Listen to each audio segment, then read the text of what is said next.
குரு பகவானுடைய பயிற்சி 2026 இன்னைக்கு துலாம் ராசிக்காரர்களுக்கு என்னென்ன நன்மைகள்லாம் காத்துட்டு இருக்கு? துலாம் ராசிக்காரர்களுக்கு குரு பகவானுடைய பயிற்சி மேல பெரிய ஒரு ஈர்ப்பு இருக்குமா அப்படின்னு கேட்டா இருக்காது. காரணம் என்னன்னு கேட்டீங்கன்னா, ராசியாதிபதி சுக்கிர பகவானா வர்றாரு. ராசிக்கு சுக்கிரனுக்கு எதிர் கிரகமாக குரு வர்றாரு.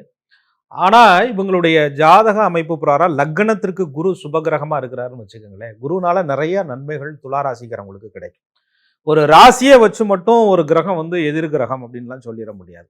அந்த அடிப்படையில் துலாம் ராசிக்காரர்களுக்கு இந்த வருடம் 2026வது வருடத்துல ஜூன் மாதத்துல 1ஆம் தேதி நள்ளிரவு 1:50 திங்கட்கிழமை வைகாசி மாசம் 18ஆம் தேதி குரு பகவான் மிதுனத்திலிருந்து கடகராசிக்கு வர்றார். கடகராசிக்கு குரு வர்றத ஒரு விசேஷமா என்ன சொல்றோம்னா, அது அவருடைய உச்ச வீடு. அப்ப உச்சம் பெற போகிறார் குரு பகவான்.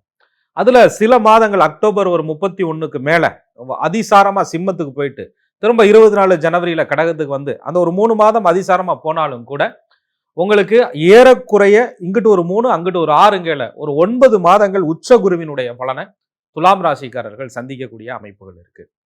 ஆக துலாம் ராசிக்கு 10ஆம் இடத்துல குரு உட்கார்றாரு. இங்க ஜோதிடப்படி என்ன சொல்லுவாங்கன்னா, 10ல குரு இருந்தா பதவிகள் இதெல்லாம் பறிவும் அப்படின்னா, அது எல்லா அமைப்புகள்லையும் ஒத்து வர்றது கிடையாது. அது உச்ச வீடுகளில் இருக்கும்போது சில நன்மையான பலன்கள் ஜாதகருக்கு கிடைக்கும். அப்படின்னா இருக்கிற வேலை, இருக்கிற தொழில், இருக்கிற பொசிஷன் மாறி அது ஒரு நல்ல உயர்வா கூட துலாம் ராசிக்காரர்களுக்கு கிடைப்பதற்கான வாய்ப்புகள் அதிகம். அப்ப துலாம் ராசிக்காரர்களுக்கு அந்த 10ஆம் இடத்துல தொழில் ஸ்தானத்துல இருக்கிற குருவை அப்படியே 10ல இருக்கிறாரு அப்படின்னு மட்டும் எடுத்துக்க முடியாது.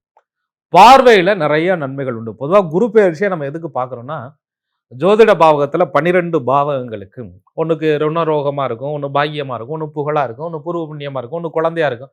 உங்க வாழ்க்கையினுடைய எந்த அங்கங்களை நீங்க பார்க்கணும்னாலும் 12 கட்டத்துக்குள்ள பார்த்துடலாம்.